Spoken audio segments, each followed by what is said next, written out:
ഇന്നത്തെ ഹെഡ്ലൈൻസ്, അതായത് നമ്മുടെ രാജ്യത്ത് വന്ന ന്യൂസ് പേപ്പർ ഹെഡ്ലൈൻസ് നോക്കുകയാണെങ്കിൽ മെയിനായിട്ടും ചില കാര്യങ്ങൾ നമുക്ക് കാണാൻ പറ്റും. സോ എന്തൊക്കെയാണ് മെയിനായിട്ട് ഹൈലൈറ്റ് ചെയ്യപ്പെട്ട ന്യൂസുകളെന്ന് ജസ്റ്റ് ഒന്ന് കണ്ണോടിക്കാം. മാസീവ് ഡ്രോൺ ഡ്രിൽ പ്ലാന്റ് ദേശീയ സുരക്ഷയുമായി ബന്ധപ്പെട്ട കാര്യമാണ്. രണ്ടാമത്തത് Kolkata hit by record rainfall. Obviously കൊൽക്കത്തയിൽ വന്ന മഴയുമായി ബന്ധപ്പെട്ടുണ്ടായ കെടുതികളെക്കുറിച്ചാണ്. മൂന്നാമത്തെ ന്യൂസ് എന്നുള്ളത് ഗുജറാത്ത് കോസ്റ്റൽ ക്ലീനപ്പ് ഡ്രൈവ്. ഗുജറാത്തിലെ ക്ലീനപ്പുമായി ബന്ധപ്പെട്ട്, അതായത് വൃത്തിയാക്കുന്ന കാര്യങ്ങളൊക്കെയായി ബന്ധപ്പെട്ട കാര്യമാണ്. നാലാമത്തെ കാര്യം എന്നുള്ളത് Reliance Industries and Russian oil പർച്ചേസസുമായി ബന്ധപ്പെട്ടിട്ടുള്ള കാര്യമാണ്.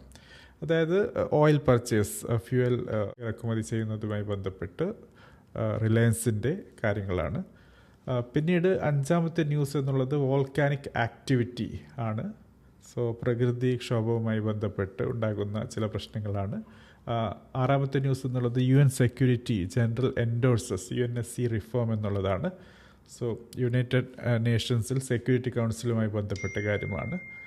പിന്നീട് വരുന്നത് ഇലക്ട്രിക്യൂഷൻ ഡെത്ത്സ് ഹൈലൈറ്റ് സേഫ്റ്റി ക്രൈസിസുമായി ബന്ധപ്പെട്ടിട്ടാണ്. സോ ക്യാപിറ്റൽ പണിഷ്മെൻറ്റുമായി ബന്ധപ്പെട്ട കാര്യം. എട്ടാമത്തെ ന്യൂസ് എന്നുള്ളത് ഓപ്പറേഷൻ സിന്ദൂർ എന്നുള്ള ഒരു നമുക്കറിയാം ഇന്ത്യയും പാകിസ്ഥാനും തമ്മിൽ നടന്ന കോൺഫ്ലിക്റ്റും കാര്യങ്ങളൊക്കെയാണ്. സോ അവിടെ വന്ന ചില കറപ്ഷൻ, അങ്ങനെ പല കാര്യങ്ങളുമായി ബന്ധപ്പെട്ടിരിക്കുന്ന ഒരു ന്യൂസാണ്.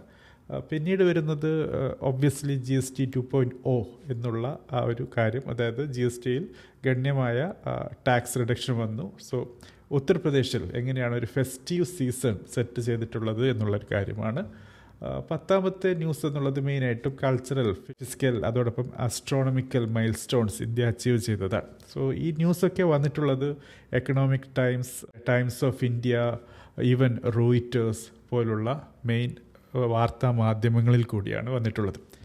സോ ഈ ന്യൂസുകളൊക്കെ സമ്മറൈസ് ചെയ്ത് നിങ്ങളുടെ മുമ്പിൽ വെച്ചത് തീർച്ചയായിട്ടും ഒരു പോയിന്റ് വെക്കാനാണ്. അതായത് ഈ ന്യൂസുകൾ ഒക്കെ വന്നപ്പോൾ ചില ന്യൂസുകൾ അത് നമ്മുടെ രാജ്യത്തിന് വളരെ കൂടുതൽ ബാധിക്കുന്ന കാര്യമാണ്. പക്ഷേ അത് ന്യൂസ് റിപ്പോർട്ടുകളിൽ വന്നിട്ടില്ല.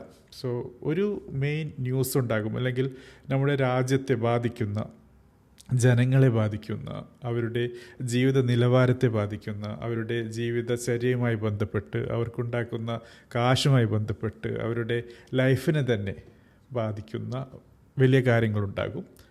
അതോടൊപ്പം വേറെ കുറേ കാര്യങ്ങളുണ്ടാകും. അതൊക്കെ ഇമ്പോർട്ടൻ്റ് അല്ല എന്നല്ല, മറിച്ച് ചില കാര്യങ്ങൾ വളരെ വളരെ ഇമ്പോർട്ടൻ്റ് ആണ്. അത് പ്രോപ്പറായിട്ട് അഡ്രസ്സ് ചെയ്തിട്ടില്ലെങ്കിൽ അത് വലിയൊരു പ്രശ്നം നമ്മുടെ രാജ്യത്തിലേക്ക് കൊണ്ടുവരുമെന്നുള്ളതാണ്. അതാണ് നമ്മുടെ ഇന്ത്യയുടെ കറൻസി വാല്യൂ എന്നുള്ളത്. അതായത് ഇന്ന് പ്രവാസി വിദേശത്താണെങ്കിൽ അവർക്ക് വളരെ ആശ്വാസമാണ്. അതായത് ഇന്ത്യൻ്റെ കറൻസിയുടെ വാല്യൂ കുറഞ്ഞു. സോ കറൻസി ഫ്രം ഫോറിൻ, അതായത് ഫോറിൻ ആയിട്ട് ഏൺ ചെയ്യുന്നവർക്ക് ആ കാശ് നാട്ടിലേക്ക് അയച്ചാൽ അവർക്ക് കൂടുതൽ കാശ് ഇന്ത്യൻ റുപ്പീസ് വാങ്ങിക്കാൻ പറ്റുമെന്നുള്ളതാണ്. സോ ഫോർ എ പ്രവാസി അത് വലിയൊരു കാര്യമാണ്, വലിയൊരു ആഹ്ലാദം നൽകുന്നൊരു കാര്യമാണ്. പക്ഷേ if you are a student, അല്ലെങ്കിൽ if you are a parent of a student studying in എബ്രോഡിൽ പോയി പഠിക്കുന്ന ആളാണെങ്കിൽ, നിങ്ങൾ നാട്ടിൽ നിന്ന് അവർക്ക് ഡോളറോ അല്ലെങ്കിൽ വിദേശ കറൻസിയിലേക്കാണ് അയക്കേണ്ടതെങ്കിൽ നിങ്ങൾക്ക് കൂടുതൽ ഇന്ത്യൻ റുപ്പീസ് ചിലവാക്കേണ്ടതായിട്ട് വരും.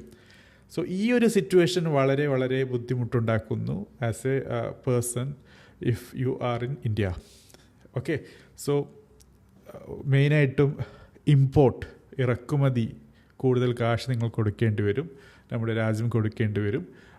അല്ലെങ്കിൽ പുറത്ത് നാം കാശ് അങ്ങോട്ട് അയക്കുകയാണെങ്കിൽ അവർക്കും ബുദ്ധിമുട്ടുണ്ടാകും. പ്രവാസികൾക്ക് നല്ല കാര്യമാണ്, പക്ഷേ ആസ് എ നേഷൻ നമ്മുടെ രാജ്യത്തിന് വലിയ പ്രശ്നമുണ്ടാക്കുന്ന ഒരു കാര്യമാണ് ഇന്ത്യയുടെ കറൻസി വാല്യൂ കുറയുക എന്നുള്ളത്.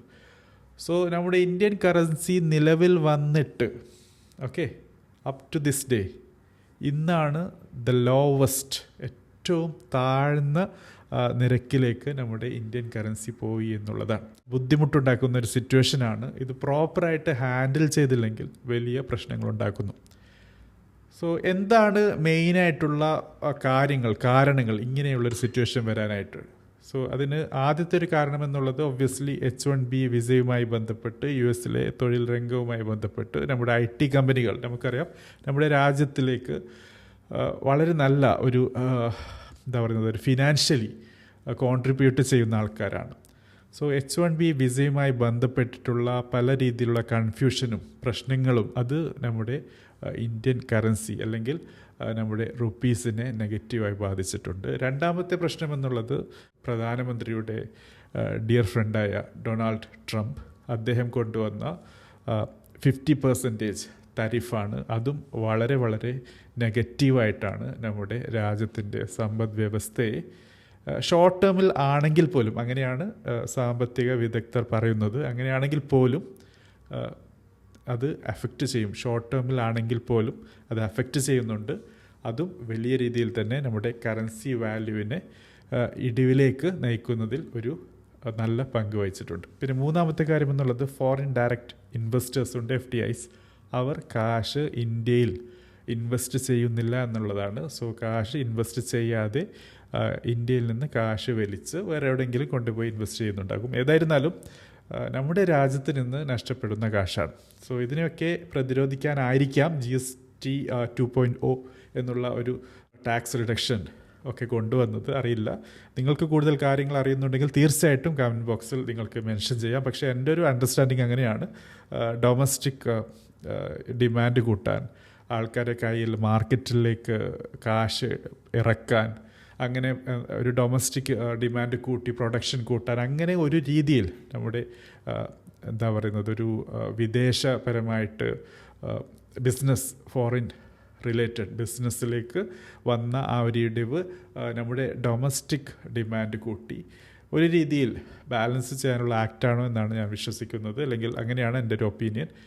ഏതായിരുന്നാലും അതിൻ്റെ ഈ ഒരു വിദേശപരമായിട്ടുള്ള കാര്യങ്ങൾ, നടന്ന കാര്യങ്ങൾ, അത് എന്തായാലും നമ്മുടെ രാജ്യത്തിനെ ബാധിച്ചിട്ടുണ്ട്, സമ്പദ് വ്യവസ്ഥയെ ബാധിച്ചിട്ടുണ്ട്. സോ ഇതാണ് മൂന്നാമത്തെ ഫോഴ്സ്. സോ ഈ 3 ഫോഴ്സുകളും ചേർന്നിട്ടാണ് ഇന്ന് നമ്മുടെ കറൻസിയുടെ വാല്യൂ ഇത്രയും കുറച്ചിട്ടുള്ളത്.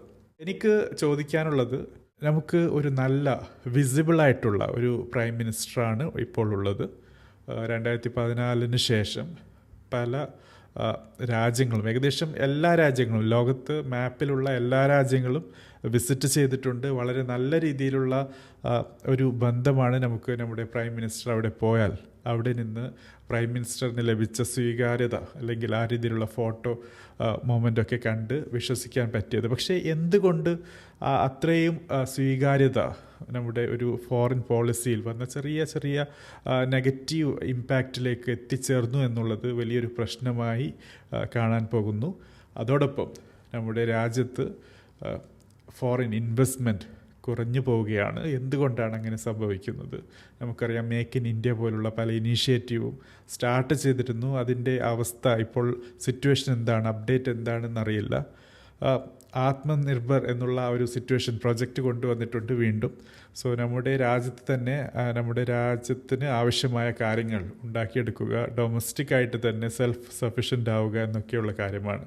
സോ അത് എത്രത്തോളം സക്സസ്ഫുള്ളായി നമുക്ക് ഇംപ്ലിമെൻറ്റ് ചെയ്യാൻ പറ്റും എന്നുള്ളതും വലിയൊരു ചോദ്യചിഹ്നമാണ്. കാരണം ജനങ്ങളോട് അത് പറയുന്നത് ഓക്കെ, നല്ല കാര്യമാണ്, ജനങ്ങളിലേക്ക് അത് പറയണം, ആഹ്വാനം ചെയ്യണം. പക്ഷേ മിനിസ്റ്റേഴ്സ് അല്ലെങ്കിൽ ആ രീതിയിലുള്ള ടോപ്പ് പൊസിഷനിലിരിക്കുന്ന ആൾക്കാർ, അവർ എത്രത്തോളം അവരുടെ ജീവിതത്തിൽ ഈ കാര്യങ്ങളൊക്കെ കൊണ്ടുവരുന്നു എന്നുള്ളതും വലിയ ഇമ്പോർട്ടൻ്റ് ആയ കാര്യമാണ്. കാരണം ബൈ എക്സാമ്പിളാണ് അവർ ലീഡ് ചെയ്യേണ്ടത്. അതിൽ കൂടി ജനങ്ങൾക്കൊരു രീതിയിലുള്ള ഇൻസ്പിറേഷൻ കിട്ടും, എൻകറേജ്മെൻറ്റ് കിട്ടും, അവർക്ക് ഒരു രീതിയിലുള്ള ഗൈഡൻസ് കിട്ടും. സോ അങ്ങനെയൊക്കെ ചെയ്യുമ്പോൾ നമുക്ക് തീർച്ചയായിട്ടും ചിലപ്പോൾ ഫോറിൻ സിറ്റുവേഷനിൽ വന്ന ആ മാറ്റങ്ങളിൽ കൂടിയുണ്ടായ ആ നെഗറ്റീവ് റിസൾട്ട്സൊക്കെ നമുക്ക് ഡൊമസ്റ്റിക് ആയിട്ടുള്ള ഡിമാൻഡ് ഇൻക്രിമെൻറ്റിൽ അല്ലെങ്കിൽ ഇൻക്രീസ് ചെയ്യുന്നതിൽ കൂടി ചിലപ്പോൾ ബാലൻസ് ചെയ്യാൻ പറ്റുമായിരിക്കാം. സോ അതൊക്കെയാണ് എനിക്ക് തീർച്ചയായിട്ടും നിങ്ങളുമായി ഷെയർ ചെയ്യാനുള്ളത്. പക്ഷേ നിങ്ങളുടെ കമൻസ്, നിങ്ങളുടെ വ്യൂ പോയിൻറ്റ്